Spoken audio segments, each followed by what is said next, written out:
as part of what they vow will be a long fight against the state government's cuts to the sector.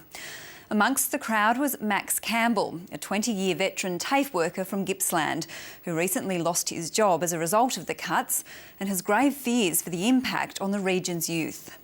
His former colleague, Phillip Mayer, quit his job as a TAFE teacher a month ago in protest over the cuts. They were both in Morwell when I spoke to them a short time ago. Max Campbell and Phillip Mayer, thank you for being there. That's fine. No worries. Max Campbell, I'll start with you. What was your job at Gips TAFE and what happened to it?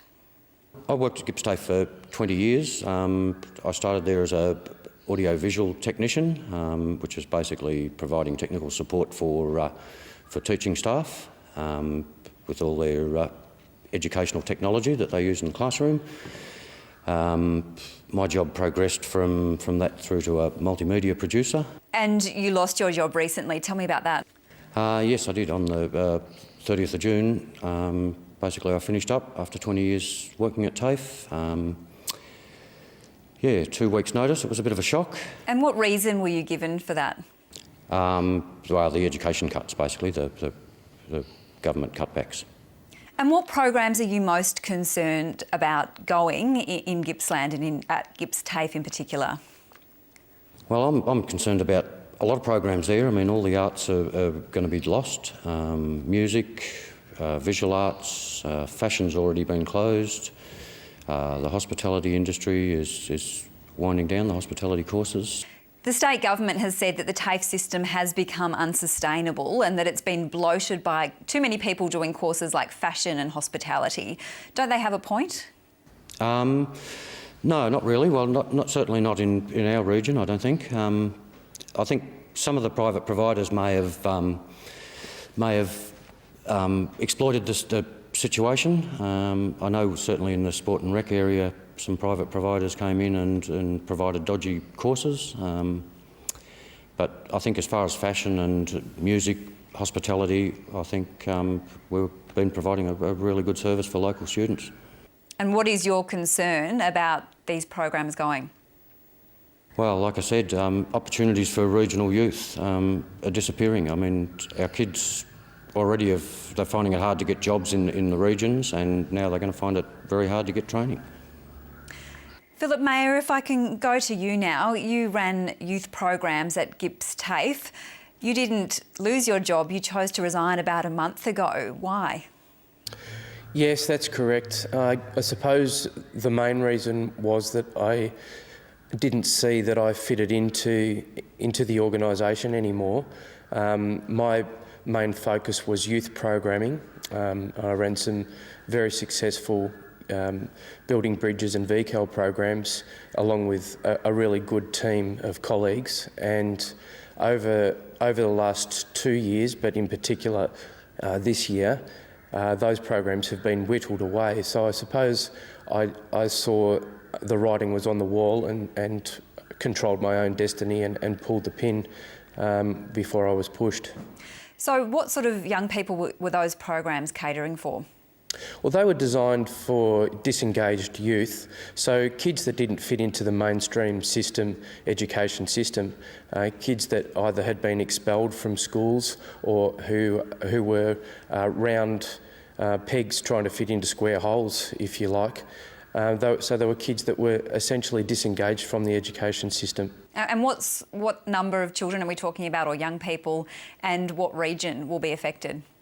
Okay, so our programs, we used to have a 16 in any given group, and with our bridging programs we'd run 3 or 4 of those a year and 2 VCAL programs a year. So the building bridges would feed into the VCAL program, and then from there the kids would springboard into pre-apprenticeships or other courses at TAFE or into employment. So it was a really good program to get kids re-engaged with the system and to hopefully find their confidence and self-esteem.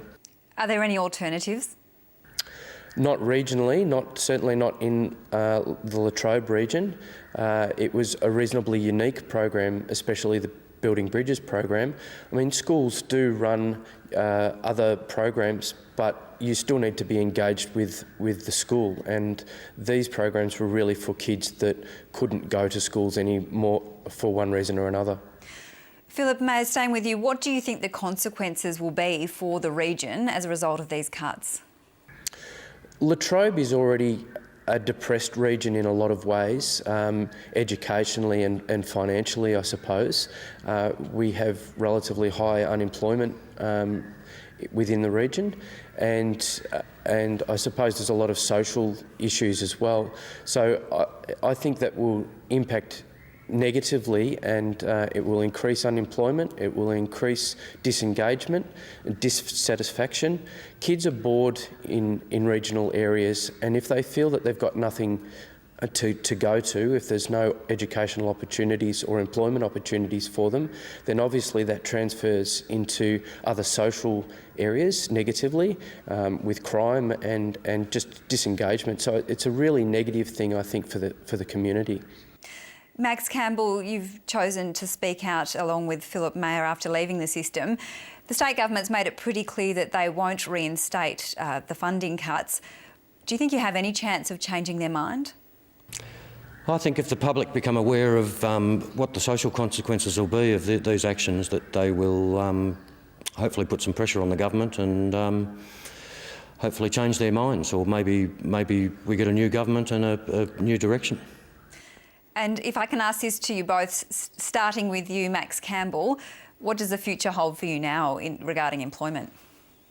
Well, I'm not sure really. I mean, I'm not in the ideal age demographic for employment opportunities, so I've got a lot of experience, and I'll just see where I can best place my skills and see if I can make a living out of it. And as far as I'm concerned, it's not really about my own job. I've chosen to leave the organisation, so I do have other opportunities and qualifications and so forth, so I'm not too concerned personally. I have a reasonably unique skill set, but this really is about educational opportunities from my perspective for young people, and making sure that our region is vibrant and has opportunities for youth. Thank you both very much for your time, and good luck. Thank you. Thank you.